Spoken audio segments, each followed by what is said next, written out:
Welcome back to the course Measure Theory for Probabilists. Today we are going to talk about measures on the real line and image measures.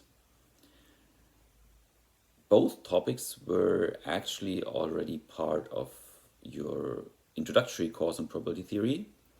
In particular, we will be dealing with measures which have a density with respect to the Lebesgue measure. So, for example, the usual normal distribution.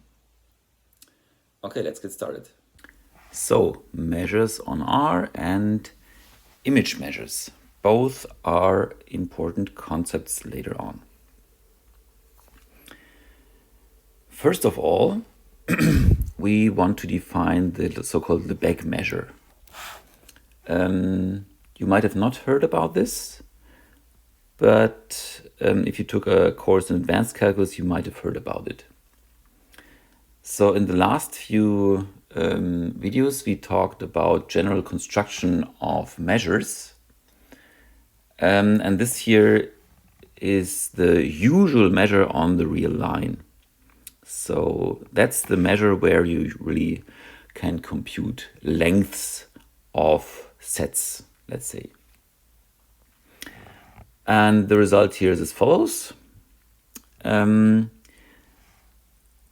We had this set already that was a semi-ring. So the set of all intervals open at A, closed at B, A is more or equal to B, and A and B are rational numbers.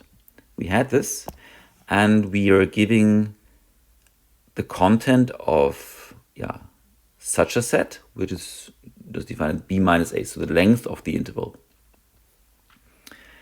And here I claim that there's only and exactly one measure lambda on the real line. So the real line here is equipped with a Borel sigma algebra, which is generated by H, for example, but also generated by all the open sets. So that's a sigma algebra. So the sigma algebra is more complicated than this semi-ring H here. And the measure has this property here. Well, and that's essentially an application of all what we did until now. And what I need is theorem 2.16. We had that last time. So H is a semi-ring, okay. Mu is a sigma finite and sigma additive set function on the semi-ring. And I will claim that this lambda here is exactly this. Then I have the F star, that was the set of all measurable sets with respect to the outer measure mu star, which is defined by mu on H. So that's something with outer measures. Then sigma of H is a subset of the F star. So sigma of H is the Borel sigma field in our case. So that's the B of R. And here it claims already that something is the only measure that agrees with mu on H. So in order to use this, the only thing we need to understand is that mu is sigma finite and mu is sigma additive. And then we have it. Okay, sigma finite. Sigma finite. Well, we just take omega n equals minus n to n. This apparently increases to r, and this here has a content, so lambda of minus n to n is 2n. That's finite and increases to the whole set. So that means already, oops, that's not mu, of course. This is lambda is sigma finite. That's okay. And then lambda is sigma additive.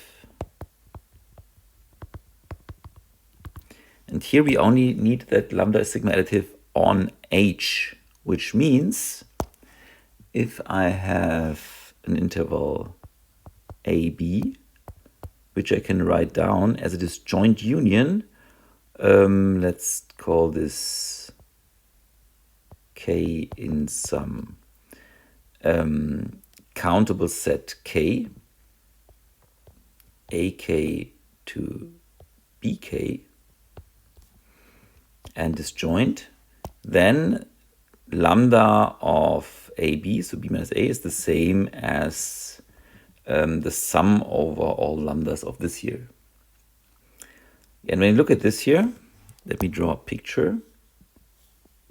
I have a here, I have b here, and I need that this here is the same as a disjoint union of intervals, like this here, so they have to look like this in some sense, and so on. So this here is 1ak, 1,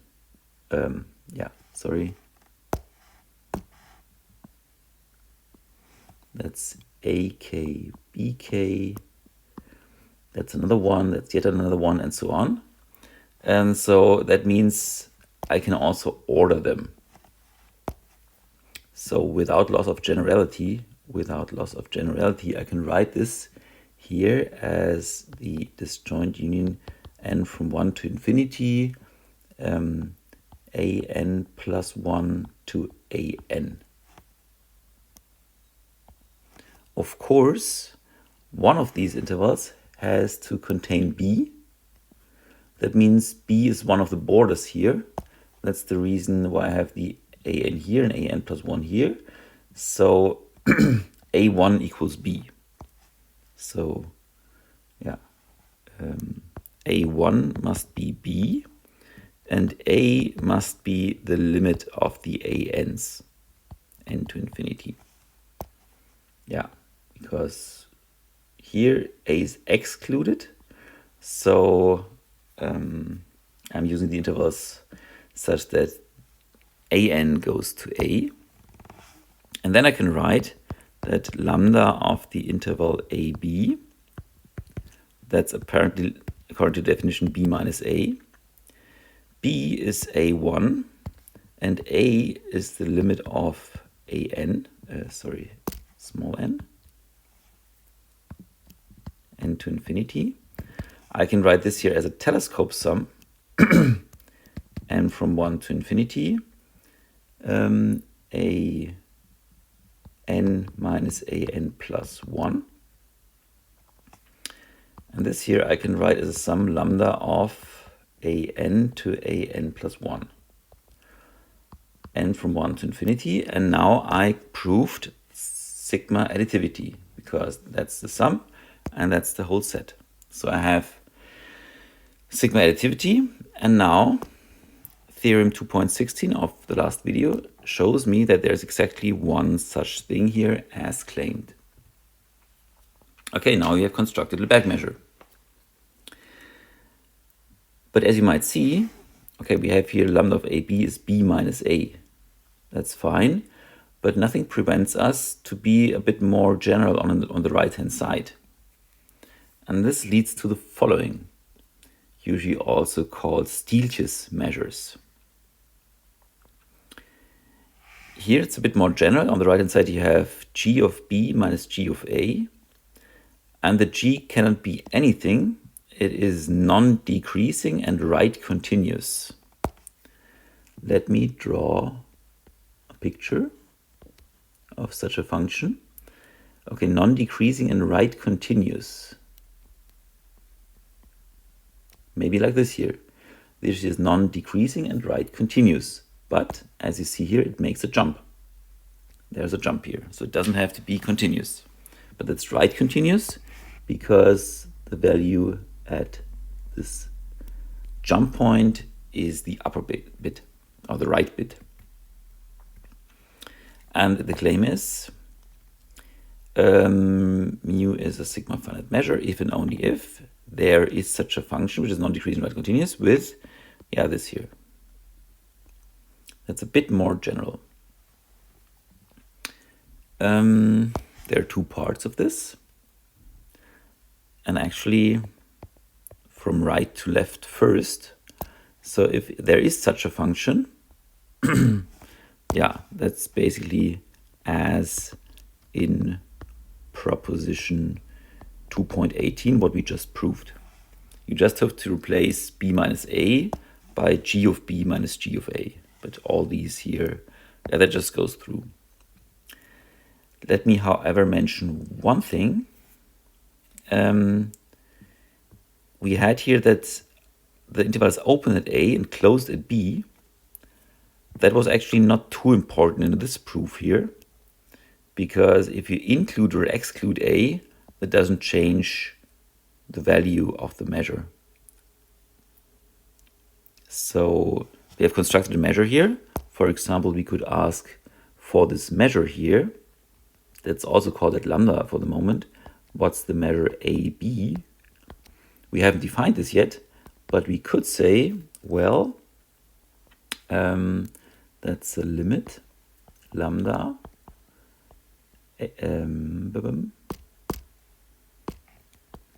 a minus 1 over n to b, n goes to infinity. Why is that? Because the measure we just constructed is continues from above. And this set here, for n goes to infinity, goes to this here. And apparently that's b minus a plus 1 over n, and the limit, which is b minus a, which shows that the length of the closed set is, of course, also b minus a. So here it was not important if I include or exclude a.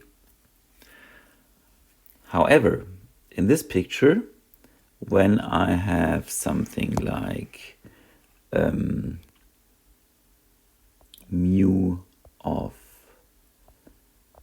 AB, and let's just say A is like here, or let's say that's A prime, the jump point, and B is here, then it does make a difference if I in or exclude the A prime here, because A prime, that's excluded here in the interval, so I just need the set here. So how much does my function increase from A prime excluded until B? Well, that's g of B minus g of A prime. But mu of A prime included until B, that's something else. Again, I can argue as here. We will construct the measure in a moment. That's this limit here. So that's the g of B stays.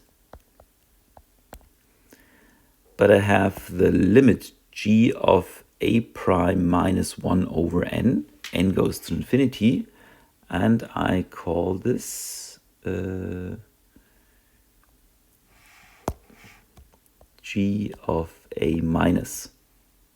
That's the left-sided limit of g of A. And since g is right continuous, the left-sided limit here might be something else. And that means when I measure this interval or this interval, there's a difference. And the difference is, well, I'm lacking some space here. The difference is g of A minus g of A prime. Which means that at this point here, A prime itself gets a measure. So gets a, if the set you evaluate via mu is this, the set of the singleton A prime, the value is g of A minus g of A prime. So this singleton here, this singleton point here, gets a positive measure, which is not true here, because if A equals B, well, there is 0 measure. So jumps in this G here means that here are points which get positive mass. Okay, I wanted to prove something still. So from right to left, that was okay. That was essentially the same. And from left to right, so if I have a sigma finite measure, how can I come up with a G? Well, I just define it. Just say g of x. What is g of x? There are 3 cases. 0 if x equals 0. I say that's mu of 0 to x if x is bigger than 0. and that's minus mu of x until 0 for x smaller than 0. And when you look at this, with this definition here, well, this here apparently holds. So why is that? G of AB, and let's just say A is smaller than 0 and B is bigger than 0.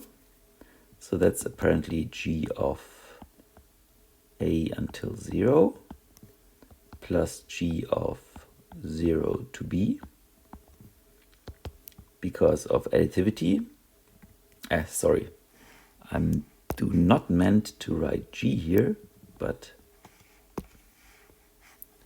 I meant to write mu of this here.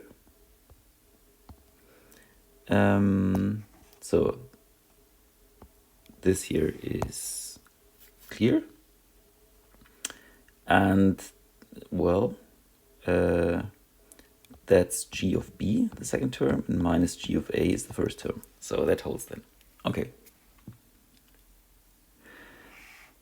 And then I have another assertion here. If G tilde also satisfies this here, then G and G tilde just differ by some constant.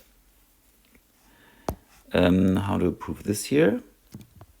Let G tilde satisfy also the same equation.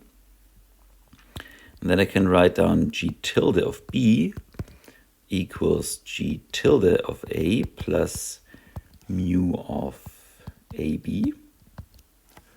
That's just the same equation, just rearranged. So this is G tilde of A plus, and now mu of AB is also G of B minus G of A. And I can rearrange this and write G of B plus G tilde of A minus G of A. And well, this here is just the C which I'm talking about here. So I proved that G and G tilde just differ by some constant. And now, because we are in probability theory, let's apply this to probability measures on R. And there's just one difference. So in the picture I already draw this.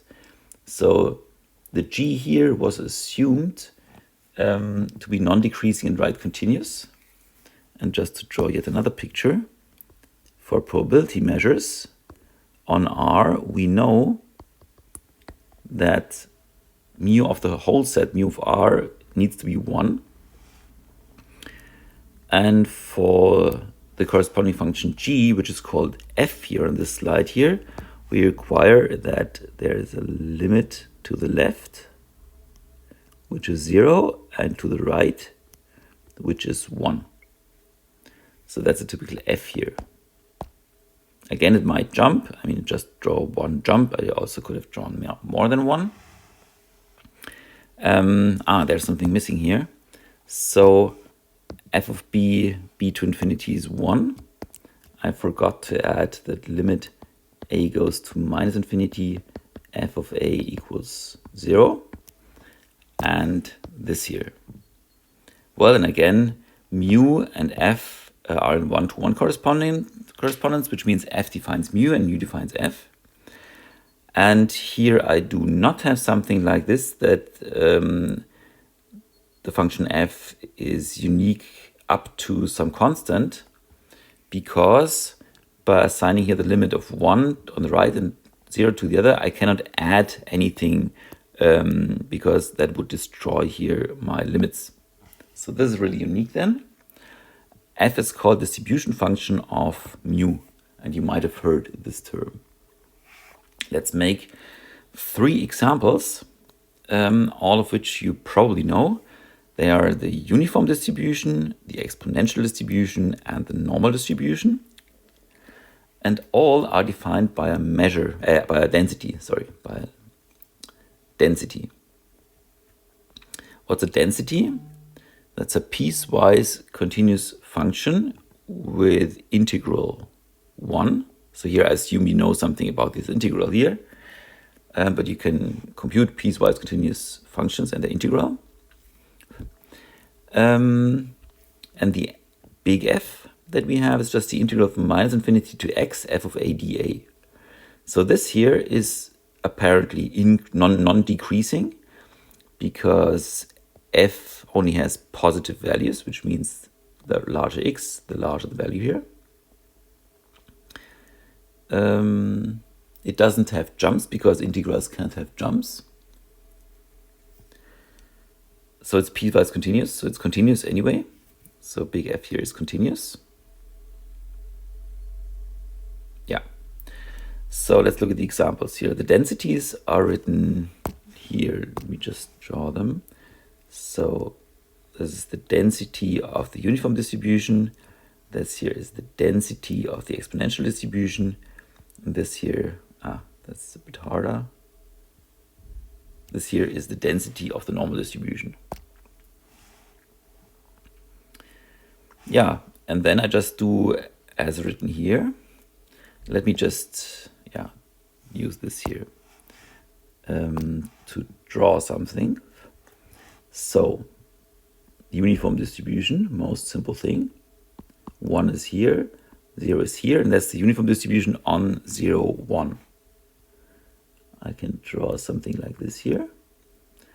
Here I have 1, and that's the small f. That's the density.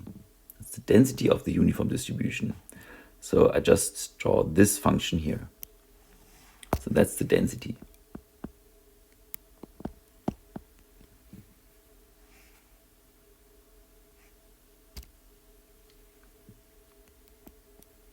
Sorry. But I can also draw the distribution function. And that looks like this here. So that's the thing that I computed here. So that's just the integral over this function where the upper limit varies. You can have 1 here, and then I get this thing here. So at any point here, for example here, the value at this point here is the area under this thing. So it's just, that's a continuous function, and that's the distribution function of the uniform distribution. And you can go through the examples here, so exponential distribution and normal distribution, which have different measures and densities. Okay, and now the second topic of the video today, which are image measures. And that's another important thing in probability theory, which is usually not so important in other courses of measure theory, apart maybe from 1 or 2 places. So let's look at this. Well, essentially what I want to talk about is this thing here. Mu of f is in A prime. And translating this for a second to probability measures, we would write something like P, a probability distribution, of, well, not f, but x, we will usually call a random variable, in A prime. And writing something like this here, you probably have also already seen, because that's what you very often see in probability theory. And the basis for this are image measures, and that's what I'm going to talk about now. So, what do we have?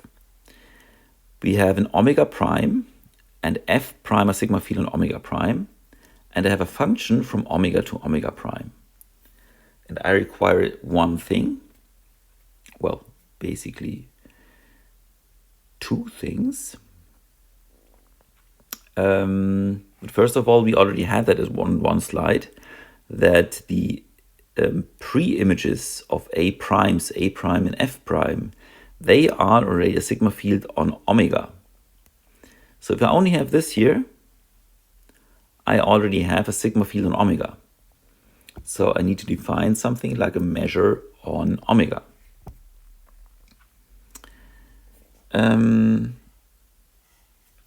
Well, and for the image measure, I need the following. I need a measurable space, omega prime f prime.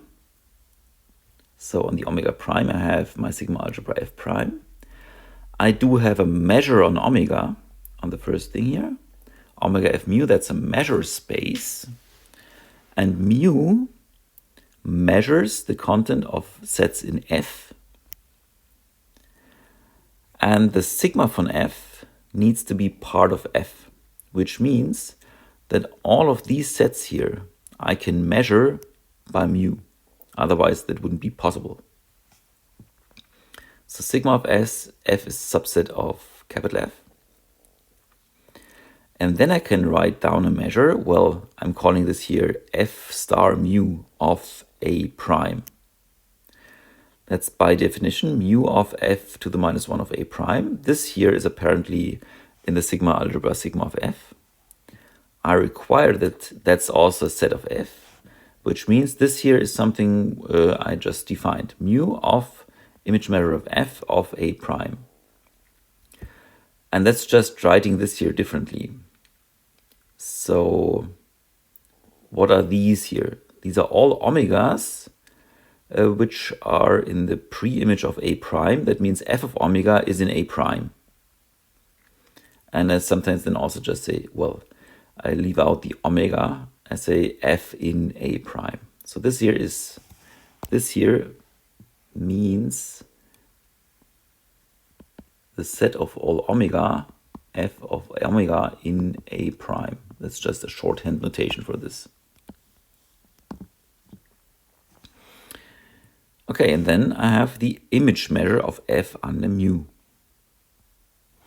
And in probability theory, we then call X, well, and this here must of course be a P, X prime P, X star P is the distribution of X under P. And we will make some examples on the next slide. Okay, F star mu is a measure on F prime. Yeah, is that clear already? Well, that makes sense because at least F prime mu is defined on sigma of F, which is part of capital F. So it does make sense, but we maybe should see if, for example, sigma additivity still holds. So if I have A prime, A1 prime, A2 prime, and so on, all in F prime, and they are disjoint,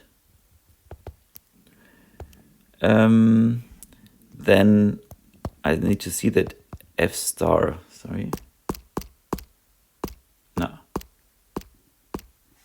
F star mu of the disjoint union of the n from 1 to infinity, equals the sum of the S star mu's. Well, what is this? Mu of F to the minus 1 of disjoint union of the ANs. And then we already had that the pre-image of a disjoint union is the disjoint union of the pre-images. So that's the same as F disjoint union of F to the minus 1 of AN. Well, and then that's of course easy because from here I can use the sigma additivity of mu itself, and from 1 to infinity, mu of F to the minus 1 AN, and this here is F star mu of AN, and that's okay. So I've proved that F star mu has the sigma additivity property that we require for a measure. So let us come to an application in probability theory of these image mirrors. The second one is not from probability theory, and you might already know this. But the first and the last are from probability theory. So the first one. Here I have the uniform distribution on 0, 1. Let me draw the density. So that's the density. Oops, sorry.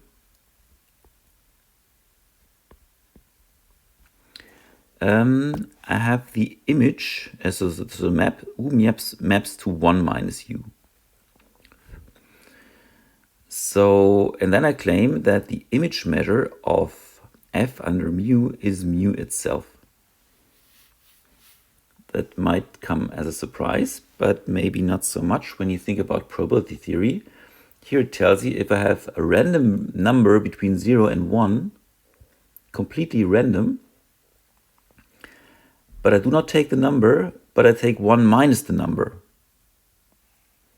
What's the distribution of this thing? Well, it's again a uniform random variable on 0, 1. So that's what this here tells you. Well, it's computed pretty easily. I argue here that it's okay to just consider sets from 0 to b, because, well, they generate the whole sigma algebra I'm interested in. And if I know that these two measures here agree on this h here, well, that's a intersection stable generator of the sigma algebra, then they coincide completely. Well, that was one statement from the last video. Well, image measure from 0 to b, that's by definition this here. And f to the minus 1 of 0 to b, that's not what we want to compute now. So which things on the x-axis can I take such that the image under 1 minus mu is in 0b? Well, I can take anything from 1 minus b to 1, because 1 minus this here is just from 0 to b. I can compute this. Well, 1 minus b, and of course here b has to be smaller or equal to 1, otherwise that doesn't work. 1 minus 1 is b, and that's b, which is mu of 0b.